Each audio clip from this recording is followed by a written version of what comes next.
Dami met with the Democrats today, and they all have clips of them sneaking out of this venue that they came to. They have great videos of this guy. One of the videos is him wearing his podcast saying, well, you know, I took time off from work. I stopped working for a while because I knew that if I ran out of money, my parents would take care of me. Duh. So you really know how to deal with the working man. You feel his pain. Mommy, please send money. They don't get to do that. They got to stand online at the welfare office. All right? They may actually have to work. It ain't easy being poor in America. You have an easy life. It's easy to have an easy life and complain, because you know what complaining is, right? What is complaining without having a solution? You don't know, right? Neither do I. That's why I have to look it up. The truth of the matter is, complaining about a problem without having a solution is whining. Whining. And Teddy Roosevelt said that a long time ago. See, I can't remember these quotes. So I watched them all whine. Who's the chief whiner in America today? Jasmine Crockett. Oh, really? Love that girl. She is funny. She ought to be here taking lessons because she's not a politician. She's a comedian. She gets up there in Congress and says things that no human being would ever say in public. Like red states are supporting blue states and this one. The things that come out of these people's mouths without proof is fascinating. But today's greatest news was Hunter Biden emerged from Malibu. Didn't see any white powder under his nose. But I guess he's learning to wipe. Emerged out of Malibu on a podcast and said that the reasons the Democrats lost the election was because they betrayed his father. By this time, if his father won, how would they be wheeling him out in a wheelchair? They wouldn't know what to do with him. He couldn't walk at that time. So the best part is, here you are in front of Congress, Anthony Bernal. I'm looking at this guy and I'm saying, who are you? How were you running the country with Joe Biden? Because you know Joe was running the country, but it's not the first time we've had this problem. We had this problem with Wilson's wife. Woodrow Wilson's wife was an evil woman.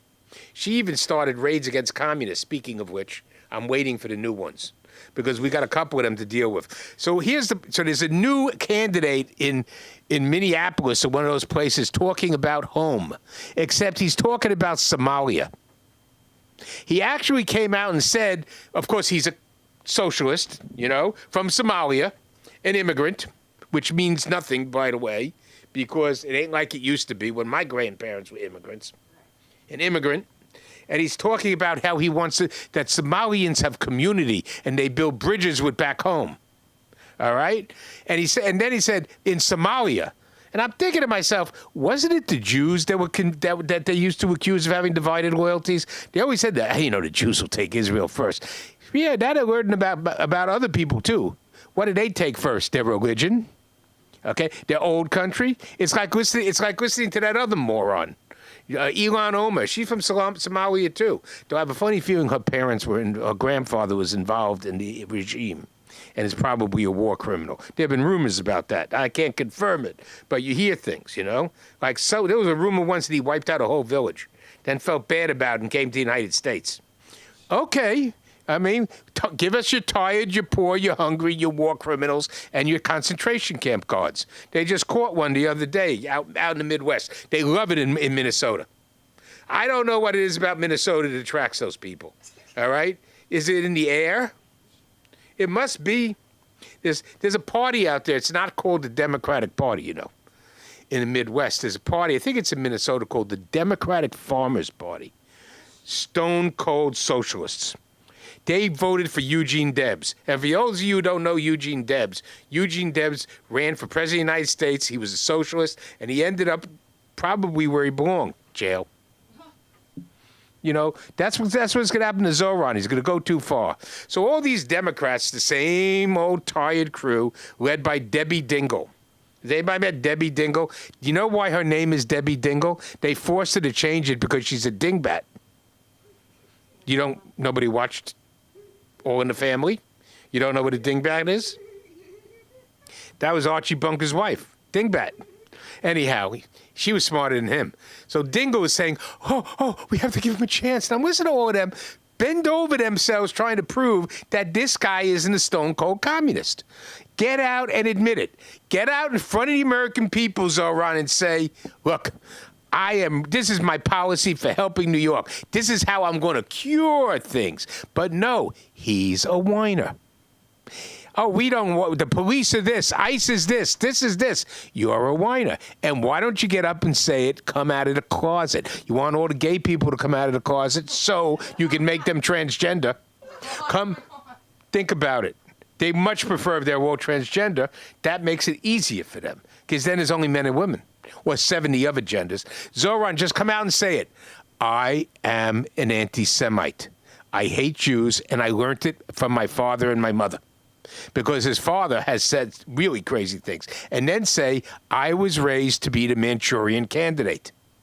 I am the leading edge of the communist revolution in America.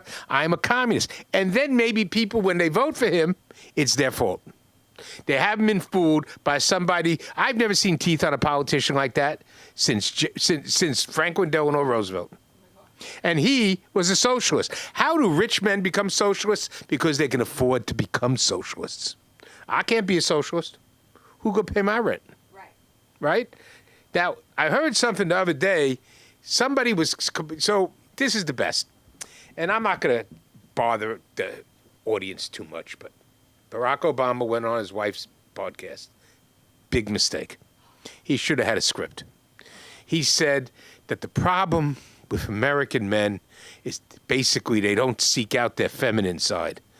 Yeah, Barack, now that Michelle isn't home, you've been seeking out your feminine side more and more. He said they should give up sports. They should take up ballet and go to the arts. They should let women pick up the check. Now, I'm for that one. Once in a while, pick up the check. And she's sitting there nodding along. Her brother's sitting in the background grinning. Now he doesn't say a word. And I notice she has big feet. But the interesting thing about Obama and Michelle is that years ago, when he was bragging about how he had to go see his wife's father and this and that, he said the way he bonded with his father-in-law was basketball. And I'm thinking, now you don't want anybody to have basketball. What are you going to tell all the brothers? No basketball? Bonded with the brother through basketball. Oh, really? See, this is the audience here. What was that again? He bonded with the brother over basketball.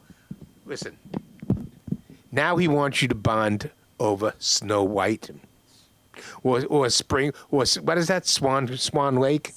The Nutcracker. Now Obama wants boys to bond over ballet.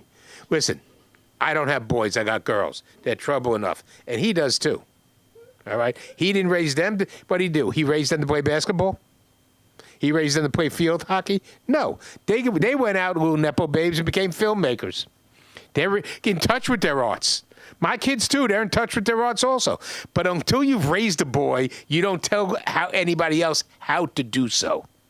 Because it's not easy. I am so happy I didn't have boys, not to have anything against them, but I just can't catch that football that well. That's what you do with boys, You play ball, you roughhouse, you say dirty jokes. You can bond, you do male bonding with sons. Obama now says, no. It ain't take your son to work day anymore. It's take your son to the ballet.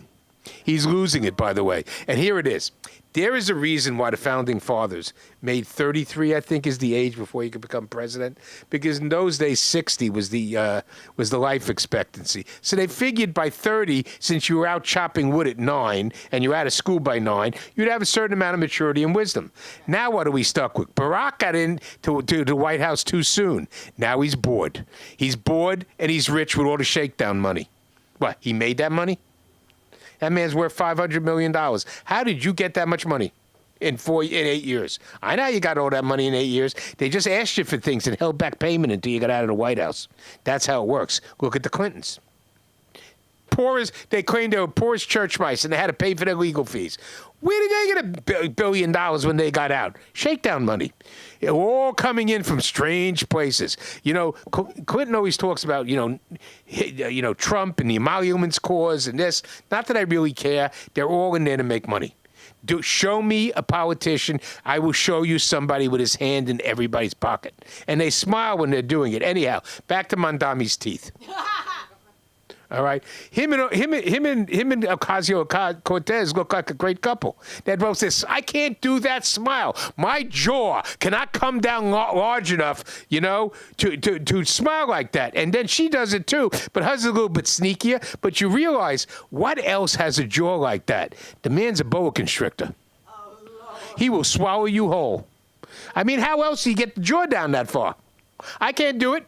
All right? The two of them standing there to kind of make a good couple, except it looks like somebody knocked her up already. So, it's either that or she's drinking. Because, she's getting a little heavy there. My wife turned around to me today and said, "Did she get a boob job?" I said, "No, she just gained weight." Anyhow, this is the LA School of Comedy. I am not funny.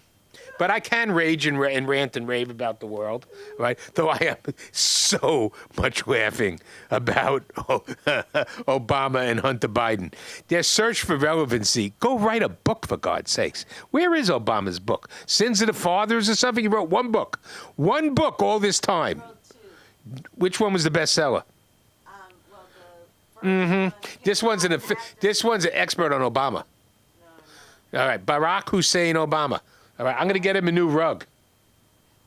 For those of you to understand what I'm saying, Trump may have been right about him, but I doubt it. I mean, he may have been born here if Hawaii is the United States. I mean, really, claiming that you're born in the United States of America when you're born in either Hawaii or Alaska or the British, is a joke. You're not any sort of connection with the mainland and the people here. He and all these people have zero connection with real Americans, but all they talk about is real Americans. I heard Primera Jayapal talking about, regular Americans. You know how Obama talks about regular folk? Regular folk don't live in Martha's Vineyard. Regular folk don't live like you do. And Miss Jayapal, regular folk don't believe your shit either. At the end of the day, this is the LA School of Comedy. All right? I'm trying to get off the stage. I don't know how, right? I promised my wife I'd keep it going. Here, we're going to do is this. We're going to bring up Sunda's comedy concierge. You know where the word concierge comes from? It comes from the producers. Now, all you go to Google and look up the producers and look up the song Springtime Fair. In Germany. Springtime. Anyhow. That's where the concierge came from. That was the little woman with her head out of the tenement. I'm the concierge. My husband was the No, you're a busybody. Anyhow, I'm going to bring up Samantha Lindemann, our official comedy concierge. Keep it going for Mark, everybody. Sometimes I get that song stuck in my head and I start springtime. It's really bad. You can't sing it out loud, but it is catchy. I'm Samantha Linderman. I thank you so much. I love this place. I'm not political, but I'll talk about it just to get Mark upset. No, I'm kidding. I thought it was funny when you were talking about, what did you say? Mom Donnie's dad said crazy stuff, right? If I was judged by the things that my father has said, my life would be, I don't know. You know what I'm saying? Like, I don't know. My dad can't pronounce the word vegan. He says vegan. I don't know. And he's from LA. It's not like he has like a New York vegan. He says Asian. Like it's the weirdest things. Not Chobani, it's Chubani. Just stuff like that. It really confuses me. My dad's a jokester. He won't come on stage, though. Everybody's on a podcast except my dad. I don't know why Hunter Biden didn't do his podcast here. I don't know a comedy club that promotes him more than this one. I've never learned more about Hunter Biden than coming to LA School of Comedy. And I just wish that he knew we were here. If you're watching, we don't have powders, but no, I'm kidding. I was just in Vegas, speaking of powders, and thank you so much. No, I did Vegas 100% sober. Believe it or not, 110%. I did get a tattoo. I did tell my mother she is okay. Believe it or not, she's not being held hostage in the back. Like, she's okay. She's fine. And when I was in the $10 tattoo parlor, this man, I felt his shoulder hit me, and I was like, oh, he's drunk. He's falling asleep. And then he was, like, shaking. And this woman was like, somebody call 911. There's, like, 30 people in there waiting to get a tattoo, right? Everyone's like this. Somebody call 911. And I'm next in line, right? So I'm like, fuck, I don't want to call 911. And I call 911, right? And then I was like, here, just take the phone. And everybody who worked there was like, why did you call 911? Oh, no. And I was like, I don't know if you know this, but when somebody says call 911, like, I'm going to call 911. Like, one, I'm CPR certified, okay? So I don't play around. But also, I love the attention. No, I'm kidding. But that really confused me. They were like, why did you call 911? And I was like, why didn't you call 911? And then I thought the woman it was her friend, I thought she would say thank you, but she just looked at me weird. And she had on these shorts that had aliens on it, and then like a tutu with kittens and a top that was rainbow. And I was like, I thought we'd really get along. Do you know what I mean? Like, I thought that was my kind of girl, but it wasn't. But that was like, and then we were at a gay club, which my mom's always like, why do you love these gay clubs? Why do you love the... Well, they're the best. And it's like gay men, like when they're sexualizing you, it's so much better than a straight man. Like, it happens everywhere. Like, it's going to happen. But at least with a gay man, it's like, you know what I mean? Like, you can do it right back. Like, I love your booty shorts. I love your booty shorts. You know what I mean? I love your cleavage. I love your cleavage. So it goes both ways, as opposed to a straight man. It doesn't go both ways. There was this woman flirting with me, and her name was Andrea. She was like, but you can call me Dre, like the doctor. And she was drunk, so she kept forgetting she told me that. And she'd be like, Dre, and I go, like the doctor. And she goes, how did you know that? And I was like, are you 50 years old? I'm so confused. But it's really fascinating when a woman flirts with you like a man. Do you know what I mean? And it's like, if you were a man, I would kick you out. I'd get security. Like, you're 5'2" and you're 80 pounds and you have 30 years on me, but you're freaking me out, Dr. Dre. You're freaking me out. I know. I was like, I'm scared to drop anything right now and bend over like that in jail. Just kidding. I miss Sunda. But my friends and I, we were outside, and this guy came up to us, and he was like, hey, guys, my best friend's drunk as fuck, and it's her birthday. Like, do you want to finish her bottle service? And my friends, like, tried to act, like, cool, but they were, like, so excited, obviously, because we're young and have no money. But and we go up, right? And he's like, if she's being a bitch, like, I'm sorry, she's just really drunk, right? So I'm picturing, like, it's a group of people for a birthday on the couch. It is one woman with no arms. What? Drunk as fuck on the couch being a bitch. And I was like, I'm, like, sober, so, like, I was like, happy birthday. She was, like, 50 years old. She was drunk, but she did not want us to be there. She got up, right, picked up the bottle. And I don't make fun of people because of their disability, but I think to make fun of everybody is equality. Yeah. I think if I didn't make fun of her, that would be ableist. Yeah. The fact that she did have a disability and was a bitch is the America that I want to live in. Do you know what I mean? Yeah. She picked up the bottle, like chopsticks, and she picked it up and she tried to return it with skill. With skill. What did she use? Her wrists that weren't. You know, like, she knew how to, it was clearly like she'd been like this a long time. Where were her wrists? At home? No, I'm kidding. I don't know. I think she was born like that. It was just like, just little pieces coming out of her shoulder? a little bit. It was just right here. Oh, okay. It was like right here, like the forearm. Do you know what I mean? I needed the It was visual. I should have brought her back with me. Yeah. I don't know her name, but she was so upset. And then she was like, get the fuck out of here. Get the fuck out of here. And the security that escorted her out had one arm. And I was like, what the fuck is going on, Vegas? Like, what is going on at the gay club? So that was probably like the craziest moment, was just like that happening. And I didn't really know how to, it's like, it was like watching a train crash and you want to look, but you can't look, but you want to look. And like, she kept leaving and coming back. I think the security didn't know what to do, because he had one arm on her. And that was a really, really fascinating experience. It was really crazy.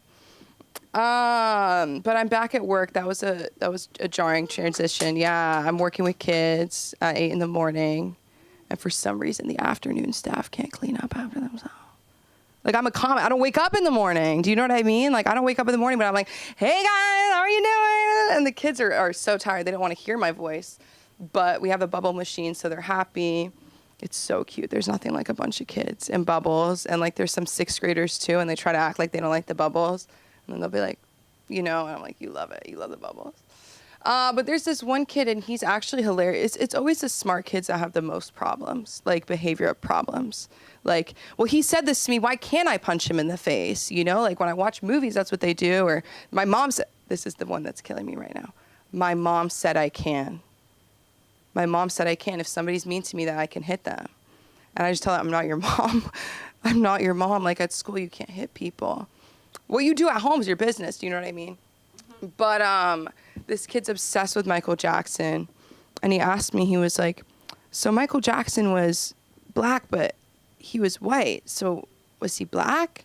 And I like explained it to him, and I showed him a picture of him at his age because he's black. And I was like, look, like you could be like him when you grow up. Like I did this whole thing.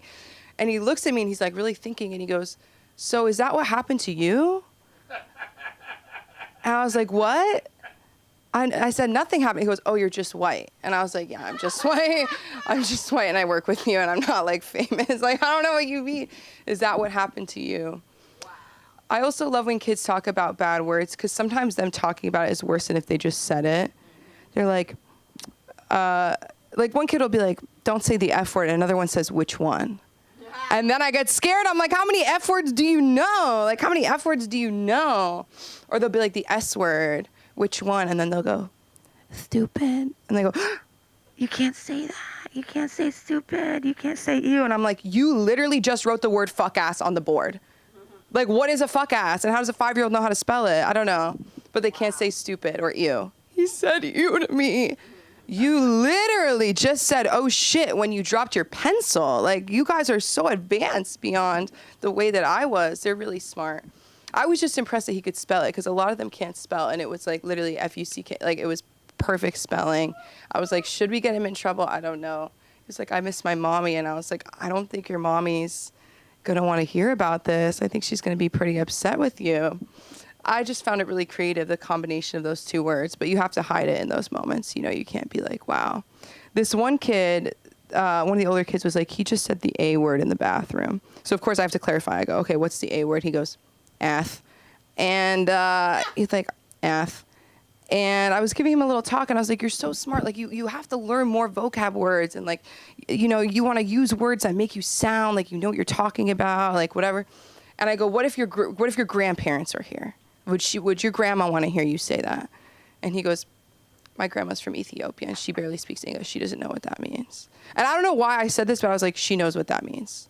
I'm sorry, she knows what that means. Like, my great grandma, like, moved to America, didn't speak any English. I know she knew what, like, ass, bitch, like, you know the words that you're not supposed to know. Right. They didn't believe me. And I was like, go ask her. No, go home and ask her if she knows what that means. The kids are fun. The kids are really fun. They're not as mean as the ones who I worked with in Beverly Hills, you know, because they're just, like, regular kids. Like, they're iPad kids, but not all the time. Like, I remember this 4-year-old, she was like, they can't get their words out. It sounds like they're pooping all the time.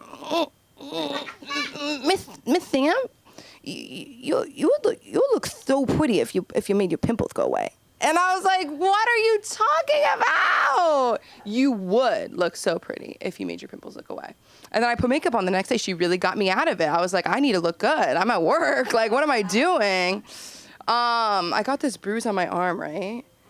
And I kind of was waiting for people to be like, are you okay? Like, do you have a boyfriend? Like, did something happen? But like, everybody knows I'm so single. It's that nobody asked what happened. I just was thinking about that. But basically, I fell off a table at work because they get the ball stuck on the roof. And I'm watching them throw the ball on the roof. And I'm sitting there, and they're like, Miss Sam, the ball's on the roof. And I go, how did that happen? How did that happen? 5 times in the last 10 minutes. And for some reason, all my coworkers are like obsessed with getting the ball down. And then I fell, and now like this Jewish guilt in me is just waiting for them to get that ball stuck again. And I'm going to go like this. I'm going to go, this is what you did to me when I tried to get the ball down. They're really cute. I love them. My favorite one, he doesn't speak any English, but we're best friends. And what pisses me off is when the other kids are like, he only speaks Spanish. And I'm literally saying Spanish words to him, and he's ignoring me. I'm like, you guys, he's just like you. Like, he ignores me in English and Spanish. Like, they're like, he doesn't understand what you're saying. And I'm like, he understands what I'm saying. He just doesn't want to help. So kids are kids no matter what. I love them. Sometimes I wish I could I had a dream before I came here. I took a nap, and I had a dream that I fostered 10 of them. That's scary. Imagine you're sending your kid to summer camp and your summer camp counselor is having a dream that she's foster. I don't know. I just feel like that's weird. That's more for therapy.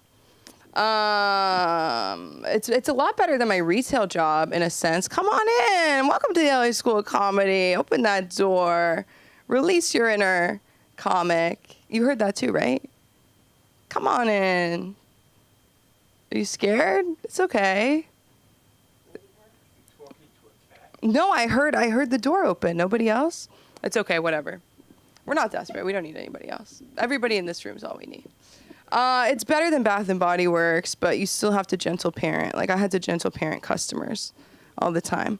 Well, do you like this one better or do you like this one better? And I'd be like, I like this one better because it has a softer note and, you know, it's been around for the last like 10 years and I really find it to be really popular. The only difference is it was $2 more. Like, I don't care. Like, what do you mean? Like, does it smell good? Like, people would put spray on their body, rub it in, and put their forearm up to my face and go, do you like this smell? In a post-COVID world. It's like, why are you touching me? It was crazy. But I heard a lot of drama. It was right across the street from Cedars. So I'd say like, hi, what brought you in today? And people would go, my sister's in surgery and I just really needed, you know, a break from that and I wanted to come to my happy place.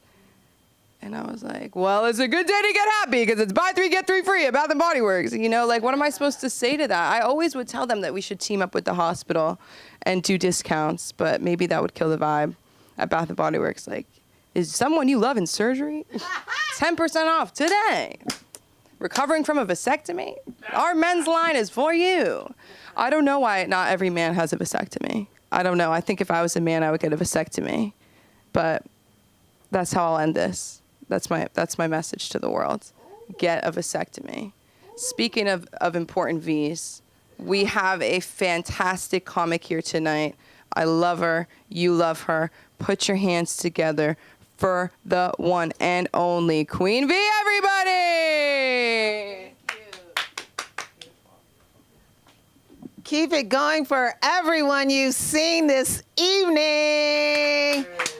I got to hear about so many funny people on Fox News that I never heard about and never saw. Call me not watching TV. Thank you very much. Yes, I'm V. Everybody say, what's happening, V? What's happening, V? It was 1991. Beverly Hilton.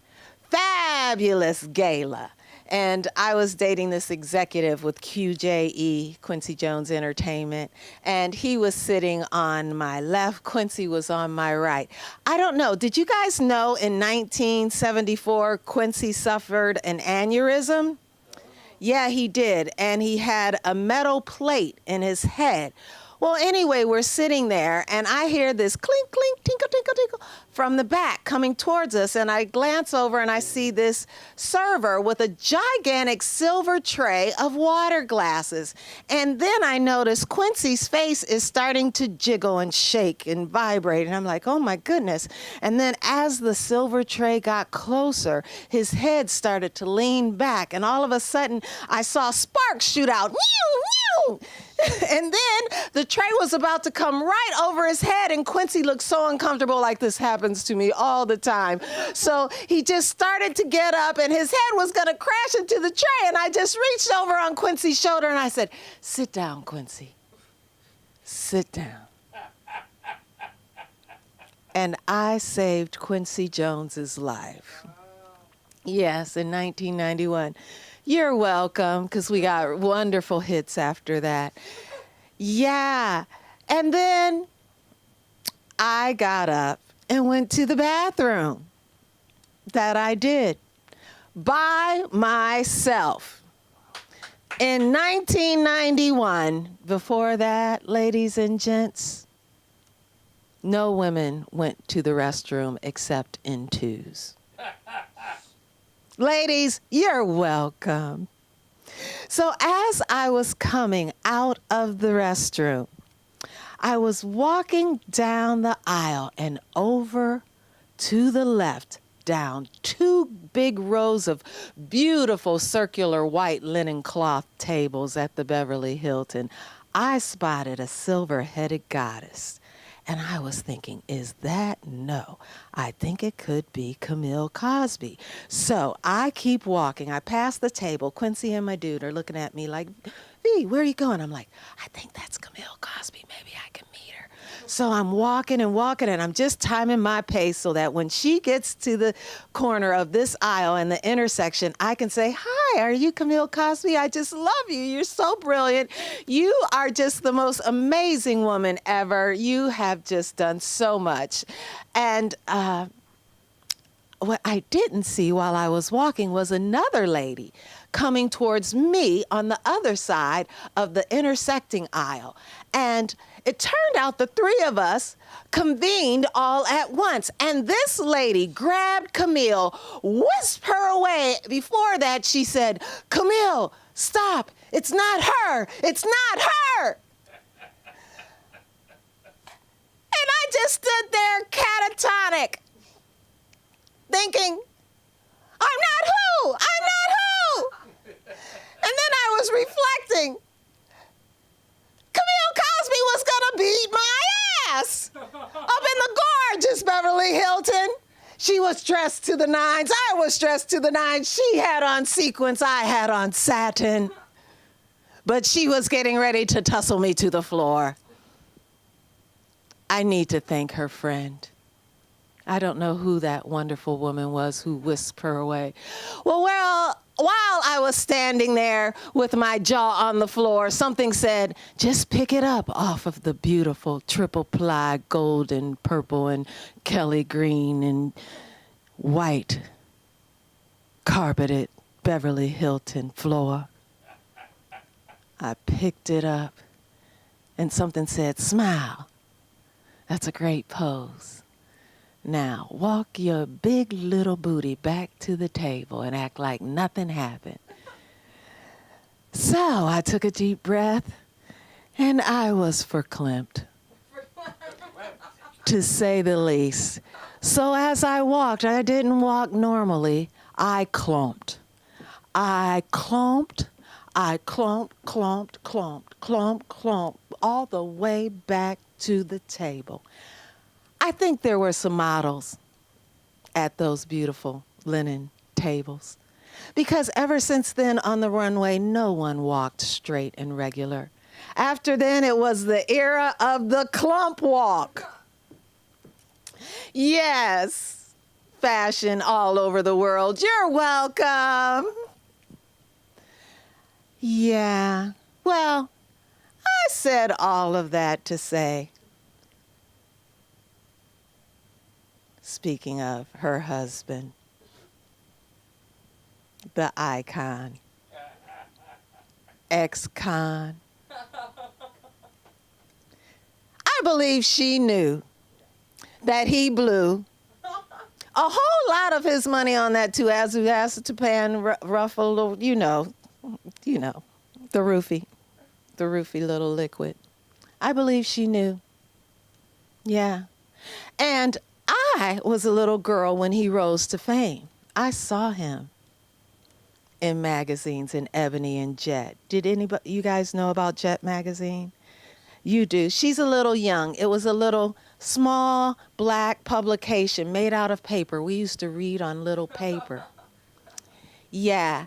And I saw him in movies, on television shows. He had money. And I couldn't figure out, with all of that, why all these gorgeous women did not want to sleep with him. Then it hit me. He just likes some catatonic.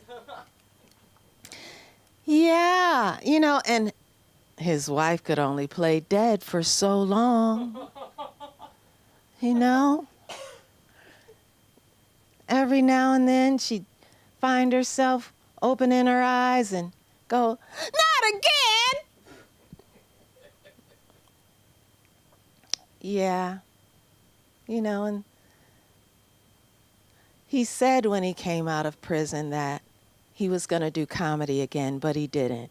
I really wanted to hear, you know, about his exploits there and how he may have rejuvenated a new love for pudding pops.